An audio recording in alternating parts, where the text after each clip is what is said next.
ঠেকা রাখতে হয়েছে, কোনোভাবে যদি এটা মিস হয়ে যায় তাহলে উইকেট পড়ে যাইতো।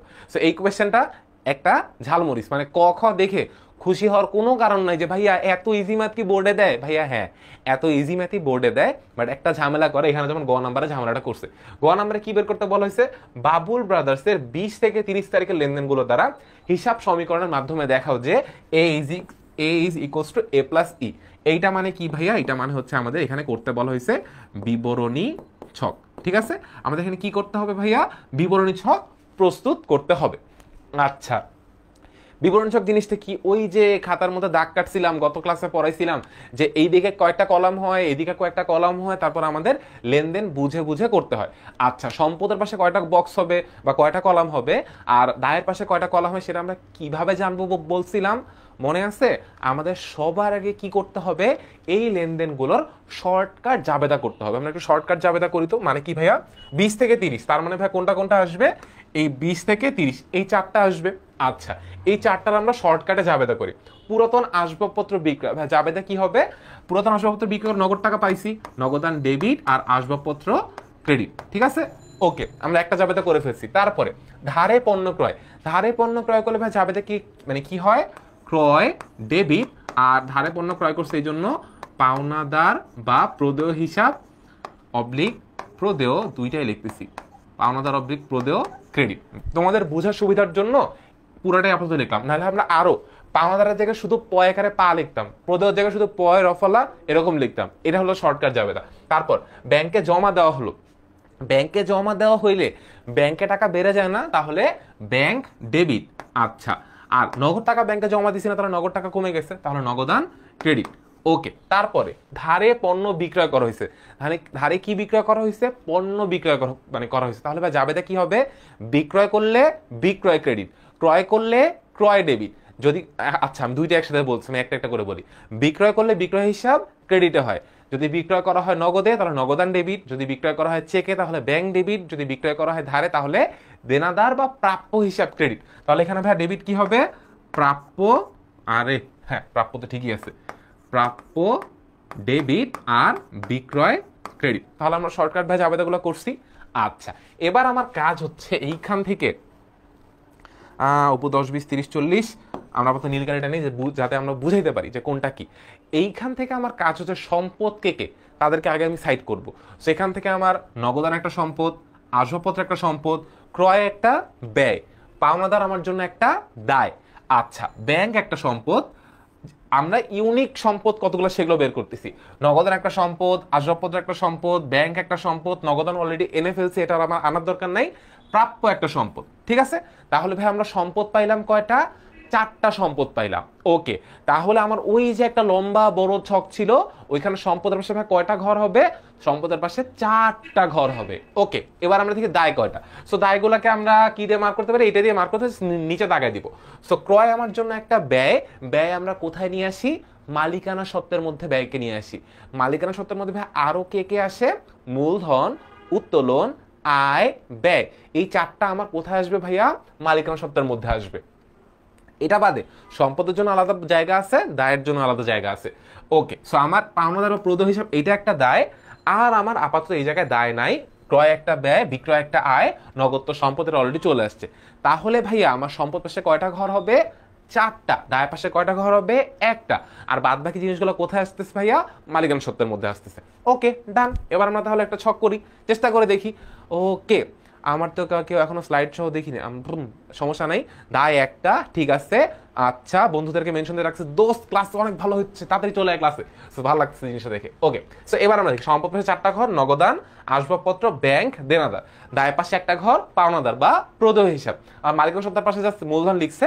সো এটা না লিখলেও হয়, মূলধন লেখা লাগবে না, আমি জাস্ট আপাতত এটা কেটে দেই, জাস্ট মালিকানা সত্ত্ব লেখাটা থাকলেই হচ্ছে। আবার আমরা আমাদের লাল কালিতে চলে আসি, আরে লাল কালি আমাদের কাছ থেকে দূরে সরে যাচ্ছে। আচ্ছা ঠিক আছে, এবার আমাদের প্রথমে মানে কয় নাম্বারটা করা লাগবে, 20 তারিখেরটা।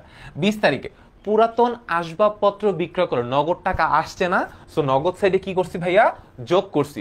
আর আসবাবপত্র বিক্রি করে দিলে সম্পদ কমে যায় না, এই জন্য আসবাবপত্র দিক থেকে ভাইয়া কি করছি ভাইয়া, বিয়োগ করছি। পুরাতন আসবাবপত্র বিক্রয়, নগদানে বৃদ্ধি আর সম্পদে কি হয়েছে ভাইয়া, হ্রাস পাইছে। এই জন্য নগদ পাশে এখানে প্লাস করছি আর আসবাবপত্র এই সাইডে কি করছি ভাইয়া, মাইনাস করে দিছি। একটা লেনদেন ডান। পুরাতন আসবাবপত্র বিক্রয় করছি, নগদ টাকা বাড়ছে আর সম্পদ কমে গেছে, নগদ টাকা বাড়ায় দিছে, সম্পদকে কমায় দিছি। এই ব্র্যাকেট সাইন দিয়ে ভাইয়া মাইনাস বুঝায়, এটা আমরা মাথায় রাখবো। ওকে, সেকেন্ড কোয়েশ্চেন। 20 তারিখ এটা হয়ে গেছে, 23 তারিখ ধারে পণ্য ক্রয়। ধারে পণ্য ক্রয় করলে জাবেদার আমরা কি করছিলাম, পাওনাদার ও প্রদেয় হিসাব ডেবিট আর ক্রয় হিসাব ডেবিট, পাওনাদার বা প্রদেয় হিসাব ক্রেডিট। আমরা কি একটু আগে জাবেদা ভুল করছি না, জাবেদা ঠিকই করছি। ক্রয় হিসাব ডেবিট, পাওনাদার বা প্রদেয় হিসাব ক্রেডিট। ক্রয় ভাই আমার জন্য কি, ক্রয় আমার জন্য একটা ব্যয়। ব্যয়কে আমরা কোথায় নিয়ে আসি ভাইয়া, মালিকানা সত্ত্বের মধ্যে নিয়ে আসি। আর দায় তো দায়ের ঘরে বসবে। সো পাওনাদার, এই যে পাওনাদারকে দায়ের ঘরে বসাই দিছি, আর ক্রয়কে আমরা কোথায় নিয়ে আসছি ভাইয়া, মালিকানা সত্ত্বের ঘরে নিয়ে আসছি। অনেকের মনে এখন প্রশ্ন, ভাইয়া আপনি মন্তব্য এখানে আনেন নাই কেন, আপনার তো ভুল হয়েছে। হ্যাঁ ভাইয়া আমার ভুল হয়েছে, আমি মন্তব্য এখানে আনিনি। তোমরা যখন করবা মন্তব্যের পার্টটা এখানে আনবা। আমার এখানে স্লাইডটা ছোট, সো আমি আপাতত এখানে দেখাইতে পারতেছি না, বাট আমরা যখন অ্যাকচুয়ালি যখন করবো তখন মন্তব্য পার্টটা এনে এই জায়গাটা সলভ করবো, তাহলে টিচার আর আমাদের নাম্বার কাটতে পারবে না। বাট আমরা আপাতত বুঝি যে এই বক্সের কাহিনী কেমনে কি করতে হয়, মন্তব্য তাহলে অটোমেটিক্যালি পারবো। ওকে, 23 তারিখে আমরা কি করছি ভাইয়া, পণ্য ক্রয় করছি, নগদে ক্রয় করছি। যদি পণ্য নগদে ক্রয় করতাম তাহলে এইখান থেকে মাইনাস করতাম ক্রয়, আর নগদ থেকে মাইনাস করতাম। ঠিক আছে, যেহেতু পণ্য নগদে ক্রয় করি নাই, বাকিতে ক্রয় করছি, বাকিতে ক্রয় করলে ব্যয় বৃদ্ধি পায় আর দায় বৃদ্ধি পায়। ভাই কেমনে বলেন, আন্দাজি বললে হবে না, আন্দাজি বলি নেই। ক্রয় করলে ক্রয় ডেবিট, ব্যয় ডেবিটে থাকলে ভাইয়া বৃদ্ধি পায়, আর পাওনাদার ভাইয়া দায় ক্রেডিট, দায় ক্রেডিটে থাকলে বৃদ্ধি পায়। সো ব্যয় বৃদ্ধি পাইলে আমরা মালিকানা শব্দ থেকে মাইনাস করি, এখান থেকে মাইনাস করছি, আর এইখানে পাওনাদারের ঘরে প্লাস করে দিছি। দায় বৃদ্ধি, ব্যয় হ্রাস, দায় বৃদ্ধি আর ব্যয় বৃদ্ধি পেলে মালিকানা সত্ত্ব বেসিক্যালি কমে যায়। সো আমরা ব্যয়কে মালিকানা সত্ত্ব থেকে বিয়োগ করছি আর পাওনাদারের ঘরে দায়টা বসাই দিছি। আমাদের দুইটা লেনদেন বসানো শেষ। 3 নাম্বারটা, সো যে উদ্বৃত্তর কাজটা কি, আমরা উপরে এতক্ষণ পর্যন্ত যা যা করছি ওইটাই এই জায়গায় নিয়ে আসা। উপরের লাইনে আমরা উদ্বৃত্ত লিখি, নিচের লাইনে আমরা ওই দিনের ক্যালকুলেশনটা লিখি।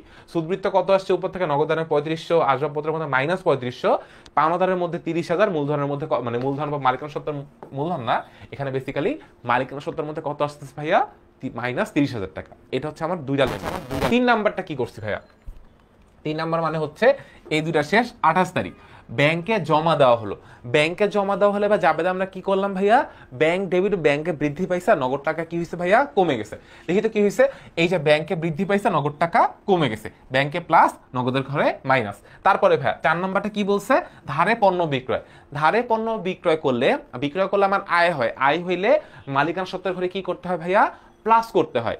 আচ্ছা, আবার একবার বলছি, মালিকানা সত্ত্বের মধ্যে ভাই 4টা জিনিস বসে, মূলধন, উত্তোলন, আয়, ব্যয়। মূলধন প্লাস করতে হয়, উত্তোলন মাইনাস করতে হয়। আচ্ছা, একসাথে সিকোয়েন্স করে বলি, কষ্ট করলে মানে প্লিজ মানে খাতায় একটু কষ্ট করে লিখে রাখতে পারলে ভালো হয়।